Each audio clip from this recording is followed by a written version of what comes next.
Welcome to Public Affairs Roundtable, a discussion of current events in the nation and around the world and how they affect the people of Indiana. Here's your moderator, Larry Lough. Today on Public Affairs Roundtable, we'll depart from the normal economic and political analysis, a bit anyway, as we examine the life and times of the late Larry Conrad. Larry died July 7th, the age of 55 in Lyon, France. Those of us who remember Larry remember a man of public service, of good humor. We here in Muncie remember him as someone who practiced law here, who grew up in this community. He went on to be elected 2 times Secretary of State of this state. He ran for governor in 72, just missing the nomination, ran in 76. He practiced law. He worked extensively in community affairs in and around Marion County. We worked with the Simon development, mall developments throughout the Midwest. And we're here today with some of his friends to talk about Larry Conrad and some of those things we remember about Larry. Our panelists are Mike McDaniel, Executive Assistant to the Ball State Vice President for Business Affairs, Mike Carroll, Vice President for Community Development for the Lilly Endowment, John Rouse, Deputy Mayor for the City of Indianapolis, and Ray Sheely, Chairman of the Political Science Department at Ball State University. Ray, I guess we go through eras here and there. I suppose in the early 70s when Democrats weren't having a lot of success in state government and winning elections, that there was something, Larry Conrad was Secretary of State, perhaps the only state-elected Democrat in office at the time. There was something of a Conrad era in Democratic Party politics in the 70s. Well, there's no doubt about it. It actually, of course, Larry's political career began with former Senator Birch Bayh.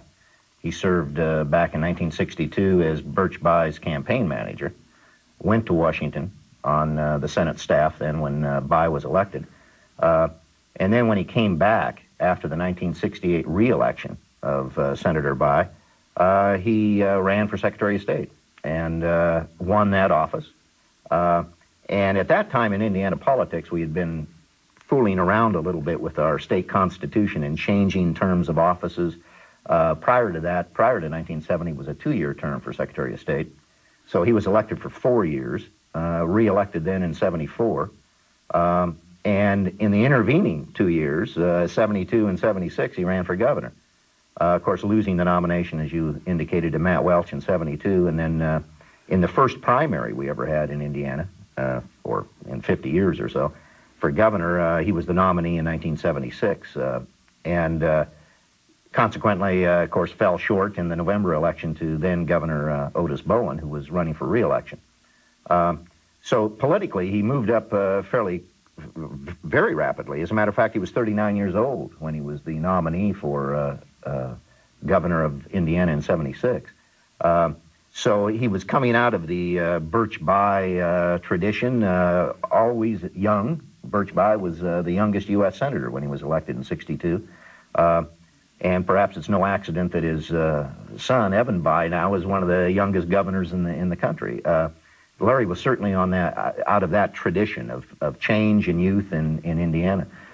Mike Carroll, certainly, which you're coming from the Lilly Endowment, though we know Larry around the state of Indiana as somebody who is involved, deeply loved politics and was involved in the Democratic Party. He had a life outside of politics, too, did he not?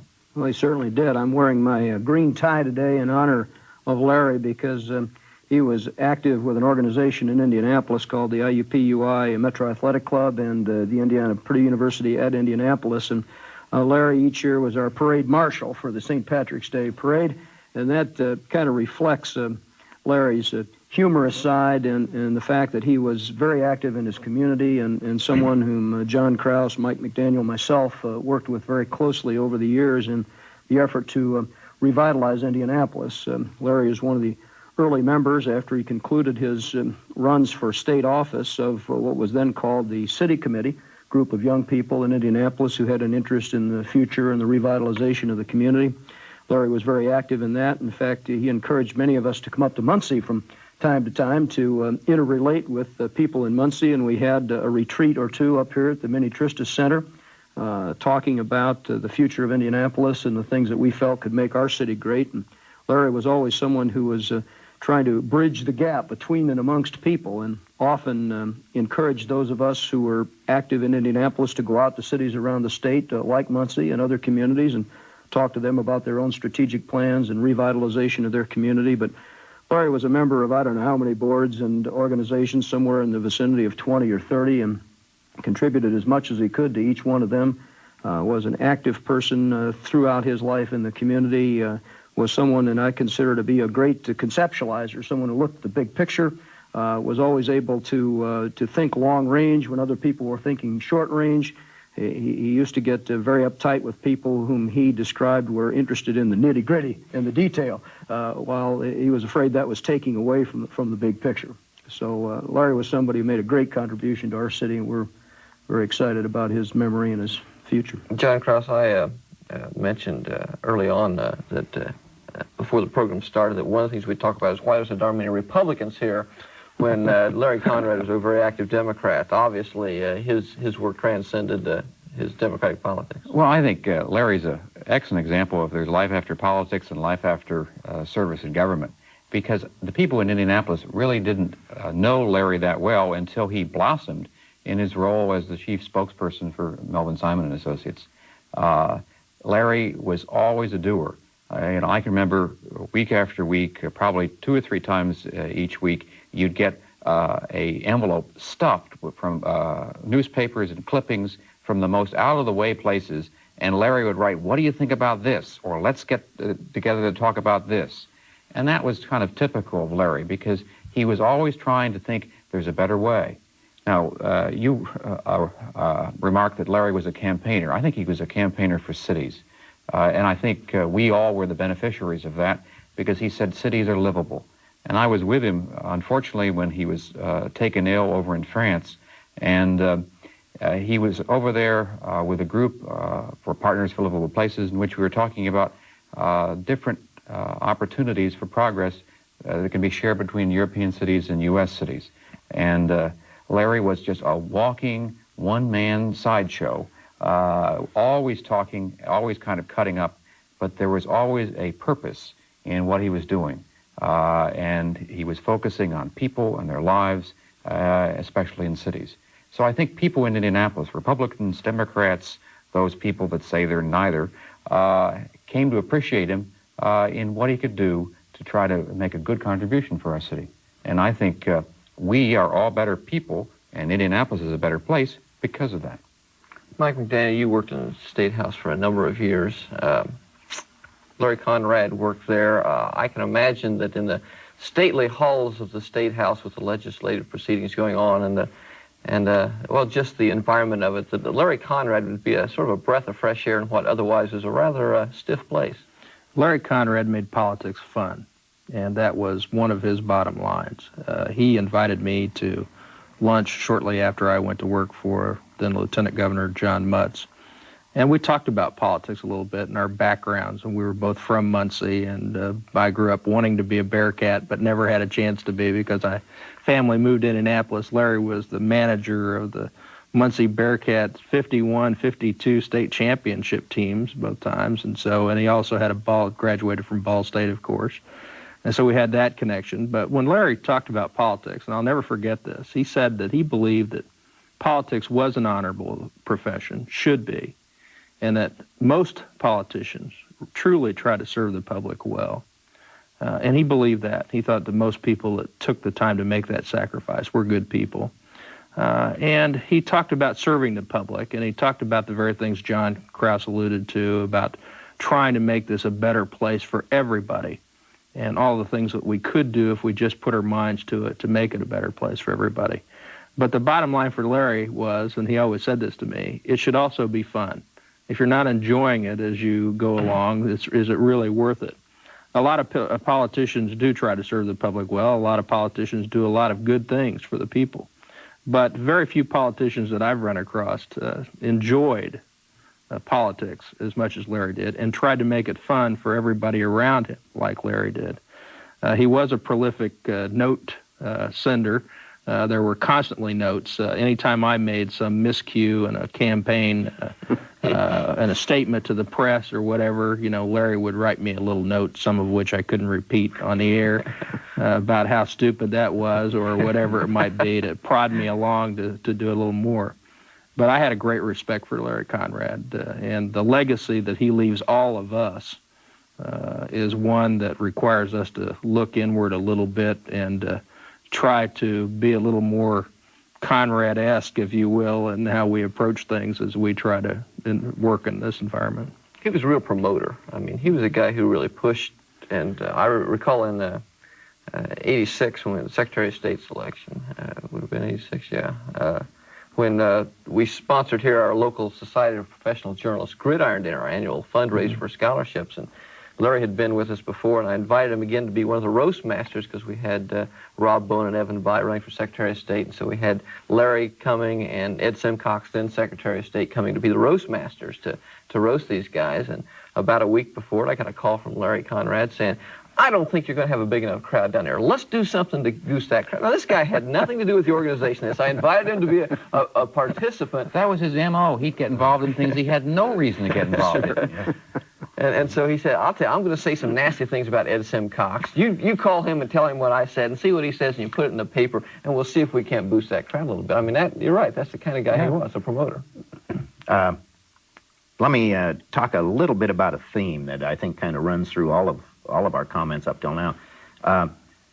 He was criticized early on because of his personal energy in campaigning, as almost being out of step in Indiana because he was viewed as a populist by some people. I mean, his rapid-fire speech-making, his high energy level, took some people aback a bit in a highly structured state in terms of political parties. And yet, later, as we saw him campaign for governor and then in his civic affairs, a theme that constantly ran through all of his activities was to work with the existing institutions, to continue to expand these institutions, to make these institutions that man has built, whether it be corporations, whether it be schools, whether it be cities, to always, working within the system, always try to expand it and change it and make it better. I think Larry, probably more than anyone else I've ever met, knew that what gives meaning to life is the interpretation that each of us puts on it. And he was always trying to get us to focus on the interpretation of life. He did that with his storytelling, and all of us could go on probably for hours with some of the great Conrad stories. He could talk in pictures. He was remarkable in that respect. Indiana has a little bit of a tradition of good orators. I think Larry Conrad stands up there with the top two or three, at least in this century. And in that sense, he was always focusing upon the human meaning of life. And consequently, his early criticism by many people that he was perhaps dangerous because of his high energy level and his rapid-fire speeches obviously wasn't true at all. And it took his career as it developed, it took people to understand him. And I think that all of us now, upon his passing, see the whole context of what he was trying to accomplish. I think we've really lost a spark plug in our community in the sense that Larry, and it was evident in his memorial service, many people talked about how he connected them to other people, particularly in the clergy. There was a rabbi, a Catholic priest, and a Presbyterian minister, all whom spoke at Larry's memorial service, and they all commented on the theme about how Larry introduced them to people in politics, introduced them to people in the community, introduced them to people that they would never otherwise have run into in the normal sphere of their ministerial activities. Larry was so good at bringing people together, bringing Democrats and Republicans together as we're together here on this show, bringing minorities and the majority together. Even in his work with Melvin Simon and Associates, he was most concerned about ensuring that minority contractors had adequate access to the development in the Circle Center Mall in Indianapolis, and he was always trying to bridge gaps, bring people together. He was a catalyst. He was a spark plug. He was kind of the glue that held the community together. it wouldn't be uncommon at 4 o'clock in the afternoon, Conrad would call up and he'd say, I'm having these 5 Ugandans for dinner tonight. Can you come on over? And, you know, you'd go over there, and Larry would be sitting there and having a glass of wine and fondue, and we'd be talking to these Ugandans. And I thought, well, okay. But that was typical. I remember there was a thing, I was on a board with him in Washington, and Larry loves to talk. And he loves to kind of monopolize at times, if he can get away with it, the agenda. And these Washington types were looking like, who is this guy? And he would talk and talk and talk. And finally, I was trying to say, Larry, cut it off, and you're losing him. And I finally said, now, folks, we're really proud of Larry. Larry is a recent graduate of a Dale Carnegie public speaking course, and we are proud in Indiana because he's doing a great job, isn't he, folks? And finally, Larry got the hint to stop talking, and he stopped talking. But on the campaign trail, I was a speechwriter, if you can try to believe that. you didn't have much to do, did you? No. He said, well, okay, every campaign staff needs a speechwriter, so I'll call you my speechwriter, but I really don't need a speechwriter. But I used to travel with him a lot in his campaigns, and I'd have to literally get up in the back of the crowd and, you know, make all of the, you know, sit down, get down, because he could just go on for hours.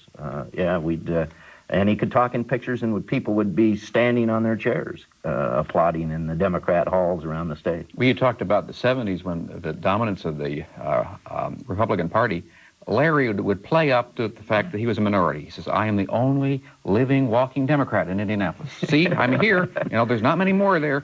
But he would give a good name for a bipartisan approach. He'd have to go out there and find another Democrat in order to talk to, but he did a good job.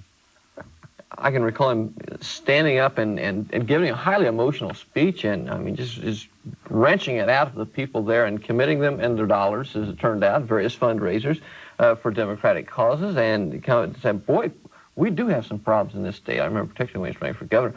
Boy, and, you know, the guy really knows what's going on, and it was so serious, but boy, as soon as he got off the stage, the big smile came on, and all of a sudden, you know, it's life, you know, okay, that's politics, but this is life thing, you know, it's not all that serious, folks. I know I've given it to you, but indeed, life, and life's for living, and the big smile came on.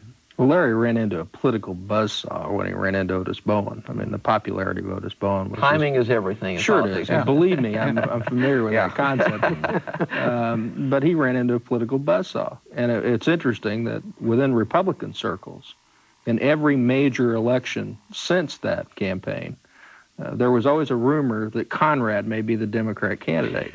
And there was always also a lot of fear in the back of the minds of a lot of people that if Larry decided to make another run at it against about anybody other than Otis Bowen, that this may be a really interesting campaign to worry about.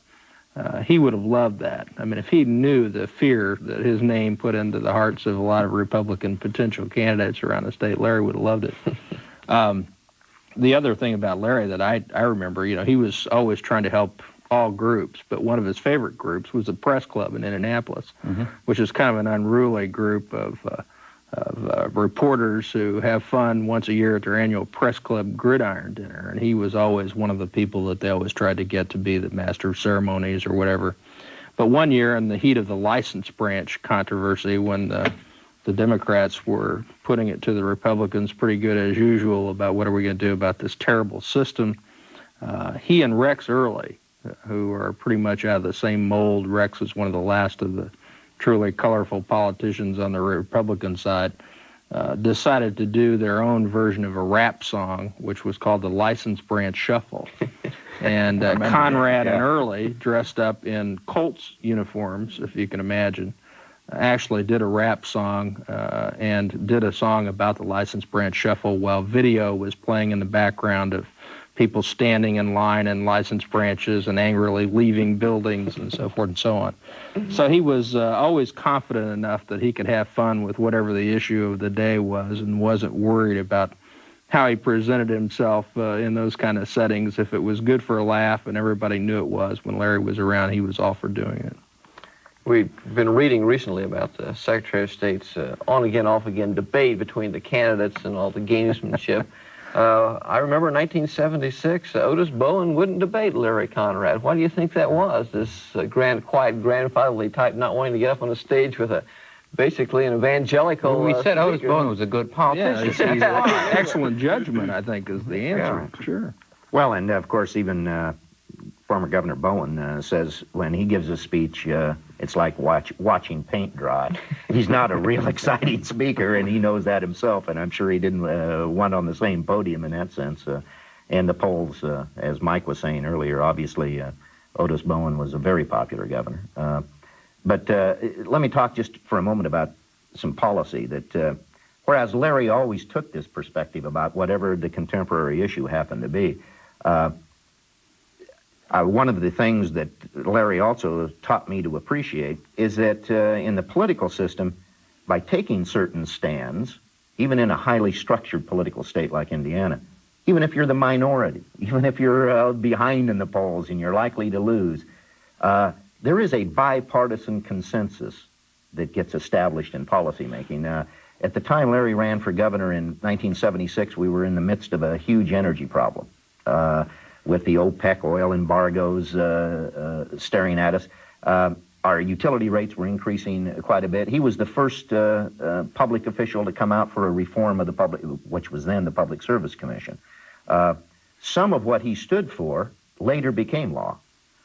Some of the campaign stands that he took, because the bipartisan consensus of the way things were working was shattered by the spokesman of the Democrat Party in those days. So he also contributed by losing to some modernization of public policy in the state of Indiana. But he sometimes would take a position just to get the argument going. Yes. I mean, everybody was over here in this camp, and he'd take something, sometimes it's just extreme, just to get them to think about it and moderate it and probably have a better decision in the end. And he'd do that. He'd just be kind of a pin that would goad you on to say, hey, you didn't think about this. I don't know, John, whether or not the mayor's office seriously entertained the notion, but one of Larry's ideas when he left the office of Secretary of State and became active in Indianapolis affairs was to change the name of the War Memorial to the Peace Memorial. Did you guys ever really consider that? Didn't get over to us yet. Sounds like a kind of... Probably I'll go back and I'll find an envelope with an article in there and say, what do you think about this? Populist. I mean, is that a good word? I think you used it earlier, Ray, to describe him. I mean, he's something of a throwback to the old stump speaker, the guy who stands up and... In that sense, yes. Although populists, of course, out of American history were, they wanted to destroy existing institutions and create their own, and Larry was not in that policy sense that way at all, but certainly in the sense of his personal energy level, his approach to life and public events, sure. You could say that he was a stump speaker populist. I think that was typified by the outpouring of comments of sympathy to his family after his passing. I mean, I'm told that he literally had cab drivers show up at his home on North Meridian Street, people that he had bought a drink for once 20 years ago, that he had that kind of effect on, who had to at least show their feelings of sympathy for the Conrad family. When you say populist in a political sense, he touched everybody that way. I don't think he ever really came across anybody that he didn't like and didn't like him. I mean, it's a phenomenal situation that one person can have that effect on so many people, and it was evident in his memorial service, I think. He'd razz you all the time. Constantly. Constantly. And I was talking to his family, and I said, on this trip we were over in Europe, and I said, Larry, it's just giving me a whole lot of razz, more words for that, but a whole lot of razz on this trip. And one of his sons turned around and he said, well, if Dad didn't like you, he wouldn't razz you. And I said, well, yeah, a lot of razz. Yeah, and this wasn't just a public persona he had either. I mean, some of the stories that his son told, one of his sons told about how he acted at home was just the way he acted in public, too. I mean, he was the guy who ruled the roost. He was the guy who was the center of things, who made things happen, who carried the conversation. This just wasn't some image he turned on once he went public. Yeah. Even at the memorial service, which started a little late, there were some people throughout the crowd. We were talking earlier, well, it's just like Larry. He's late here on this service, too. But one of the reasons he would be late would be that if he were to be on this television show, he would have shaken the hand of everyone in this building as he arrived before he sat down here for the television show. And in that sense, he did. He touched everyone, from the part-time janitorial help up to the general managers and the presidents of institutions. And he did it in a very personal and genuine way. I mean, yeah, it wasn't. There was nothing phony about it. That's correct. He truly had a love for all people, but especially politicians. I mean, he loved politics. And when you asked the question early on about why were there so many Republicans here today talking about Larry Conrad, was because he truly had a love for politics, not just the people, but politics in general. But he did believe that it was honorable profession, as I mentioned earlier. I have an example. I had the fortunate experience of managing John Mutz's campaign for governor, which we were unsuccessful. But the first day after the election, that Wednesday, I had a note delivered to my office in One North Capitol there in Indianapolis. And it was a note from Larry Conrad saying, basically, I've been there before, and life does not end today, kind of a thing. And you did all you could, and it didn't make much difference, but you did all you could, and if you want to talk about it, come see me, kind of thing. And I thought to myself, you know, for him to take the time to do that when he didn't have to, especially when I know how hard he worked on the other side of that particular campaign, really said something about Larry Conrad. So he was a very sincere person in his friendships. There was nothing phony about the way he approached people. Good winner and a good loser, and he saw a little bit of both sides. Absolutely. Well, certainly he taught me, and I think probably all of us here, that one person can make a great difference. And it takes that kind of commitment. And I would hope that that's his legacy to the millions of people that he touched, is that there is a better way of doing things, always. I think Larry was one of God's special people that come out, I think, in the course of this conversation, that his family. And Ray, I think your point about his respect for existing institutions and the family was a very important institution to him. And as you could see in the memorial service and in his life, his respect for his children, Amy and Jody and Jeb and Andy and his wife, Mary Lou, all have been active in the community. He's encouraged them to serve on boards, to be as outgoing as he himself was, all with their own personalities. And I'm going to cut you off like I cut off Larry. I'm sorry. We're out of time here. No, we need more time. We're out going. Yeah. Michael Jackson Mike just left. Mike McDaniel, Mike Carroll, Typical John Conrad. Rouse, Ray Sheely. I'm Larry Lough. See you next week. Larry, we'll miss you.